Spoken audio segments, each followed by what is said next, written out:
Hey Dave, sorry to hear about your eye infection in your broken computer. This is a question regarding escalation, right? And whether or not to jump in with all the creative energy for something, with all the complex metrics that are involved, and whether or not it will go well. So, what's my roadmap to this stuff? Telling the truth in opportune moments to be heard, like delicately and gradually, if possible, seems to be my approach with this. It's definitely, as you mentioned, better than bottling it up, right? It may lead to more important work telling it to somebody, but I feel like it would be less work than if it was bottled up and some kind of embarrassing failure or disaster resulted from it. One metric on my mind in this is the degree of involvement with the possible escalation. Like if you're a part of a culture on Discord or a community of people and you run that culture, you better address that drama in your system to snuff that out because you don't want that to fester and grow. But it is different when you're on the outside of a system and you're not responsible for it. If I'm on the outside and I can nudge well received and listen to advice, sure. Best thing I can do is maybe provide a new advantage point, right? Or parallel perspective from the outside that would show something that somebody in a system doesn't see. Greatly affecting someone's life to me should always be handled with care. It's like that doctor saying, do no harm. If harm is going to be done, there's got to be a really good reason for it. Another metric is how much listening and matched wants and life are involved in making the decision for me to speak up. How weaved is this person's life into mine, and is speaking up going to change that dynamic at all? A place I land often, right, is making the healthy and gradual decision rather than ending up always in a place of what's right and what's wrong. Since the priority in my life, of course, is figuring out my stuff and leading myself well, I often want my actions to be the model to follow. I look to stories I know really well, real or not, as models as well for handling this stuff. Sometimes showing something is more powerful than telling it because the reality is seen in the showing. I really think gradual, wordy, vulnerable, open convo and shared experiences eases that tension that can build up and bottle and go kablooey. Noticing what people are focusing on and how and why and talking to them and being with them. Helping people feel seen and heard and listened to. Early signs and evidence of waterfalls, right, while they're in their trickle or drip stage before it escalates. And having only so much time and energy as every other person on planet Earth, I have to choose those shared walks wisely. Advice does feel better for helping more from the outside because you can actually give something that somebody would want to listen to and try to apply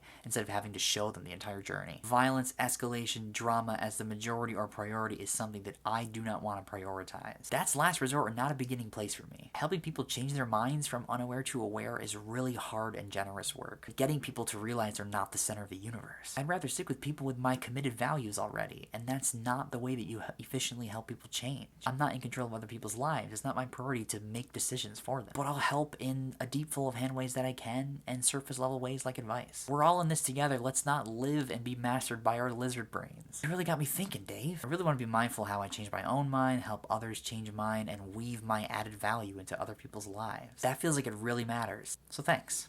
Have a great day. I'll see you Thursday.